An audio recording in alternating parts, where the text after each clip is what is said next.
সবাইকে আন্তরিকভাবে স্বাগত। যে যেখান থেকে আমার এই ভিডিওটি দেখছেন সবার জন্য অনেক অনেক আন্তরিক শ্রদ্ধা, সম্মান এবং শুভকামনা।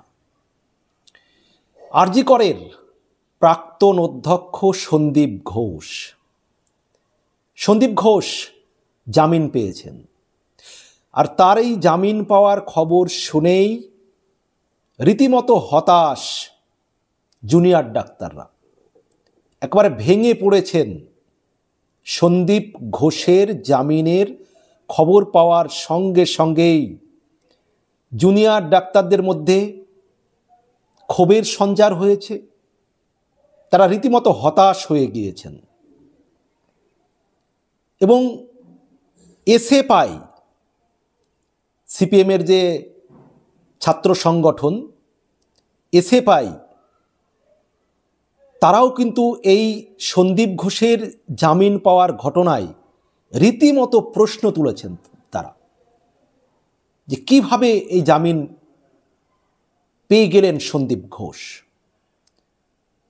জামিন পেয়েছেন সন্দীপ ঘোষ, অভিজিৎ মণ্ডল। আরজি করে ধর্ষণ খুনের মামলায় প্রমাণ লোপাটের অভিযোগ উঠেছিল তাদের বিরুদ্ধে। এবার তারা জামিন পেয়ে গেলেন।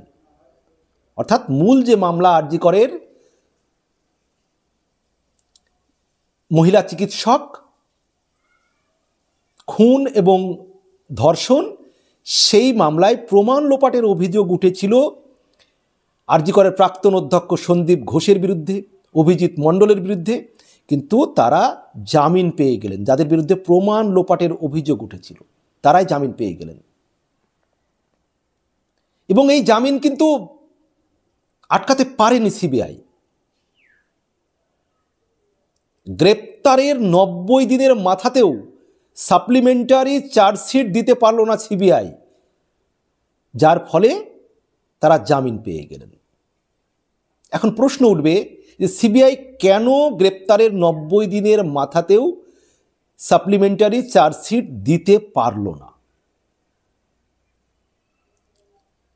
কেন পারল না সিবিআই? আজকে তাদেরকে গ্রেপ্তার করা হলো। আরজি করে যে খুন ধর্ষণের মতো ঘটনা ঘটেছে, সেই ঘটনায় যাদের বিরুদ্ধে মারাত্মক অভিযোগ যে তারা নাকি প্রমাণ লোপাট করেছে,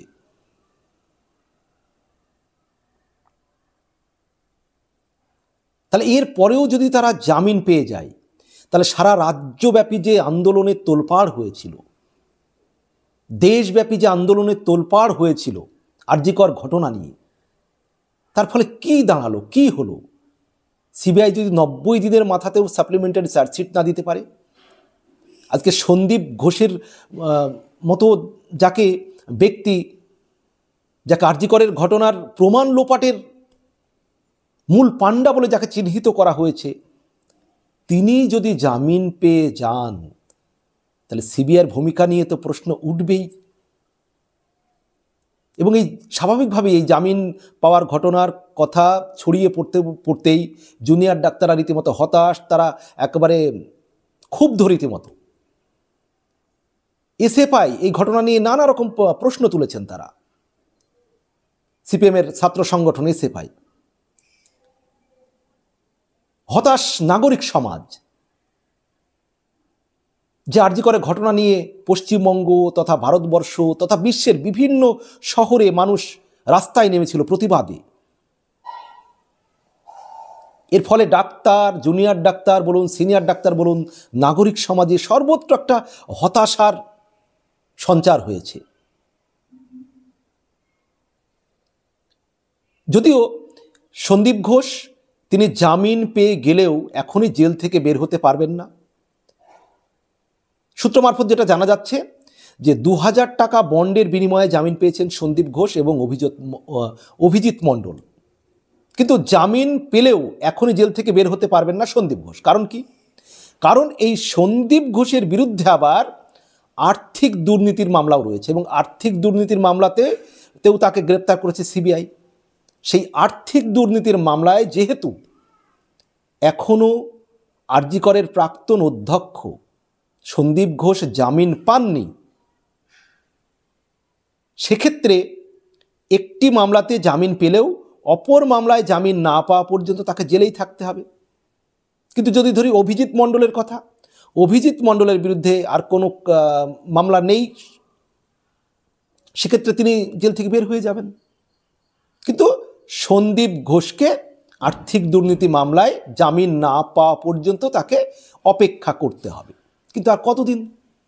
যেটা মূল মামলা আরজিকর যে ধর্ষণ এবং খুনের ঘটনা, জুনিয়র চিকিৎসক, আরজিকরের মহিলা জুনিয়র চিকিৎসক যাকে নির্মমভাবে খুন করা হয়েছিল, ধর্ষণ করা হয়েছিল, সেই ঘটনার যাকে বলা হচ্ছে যে প্রমাণ লোপাটের পান্ডা হিসেবে যাকে বলা হয়েছিল, আরজিকরের প্রাক্তন অধ্যক্ষ সন্দীপ ঘোষ, সেই সন্দীপ ঘোষ তিনি জামিন পেয়ে গেলেন। কারণ কি?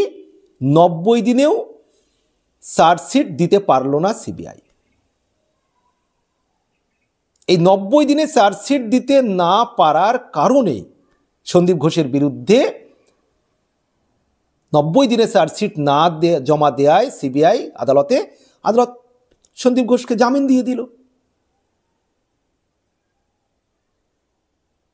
যদিও আবার রিপিট করছে, সন্দীপ ঘোষ এখনই জেল থেকে বের হতে পারছেন না, জামিন পাচ্ছেন না। কারণ কি?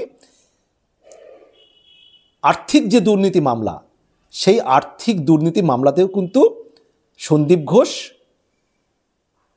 তাকে অ্যারেস্ট করেছে, গ্রেপ্তার করেছে সিবিআই।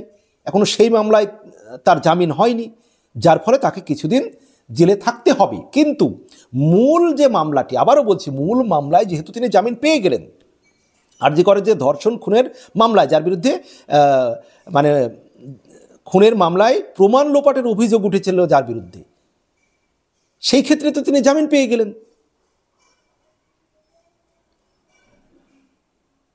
তার বিরুদ্ধে যে দুর্নীতির অভিযোগ আছে, সেই মামলাতেও আশা করছি জামিন পেয়ে যাবেন, খুব বেশি দেরি লাগবে না। তাহলে সিবিআইয়ের ভূমিকা নিয়ে কিন্তু এবার মানুষের মনের মধ্যে প্রশ্ন উঠতে শুরু করছে। নাগরিক সমাজ হতাশ, জুনিয়র ডাক্তাররা হতাশ, সাধারণ মানুষ হতাশ। এত আন্দোলন, এত ক্ষোভ, এত বিক্ষোভ, এত রাত জাগা, এত রাজপথ দখল, কিন্তু কি হলো? কেন কেন সিবিআই চার্জশিট জমা দিতে পারলো না? কি হচ্ছে কি? যারা দেখছেন, স্যার, ম্যাডাম, ভাই, বোন, বন্ধু, আপনারা জানাবেন আপনাদের মতামত, যেসব কি হচ্ছে কি।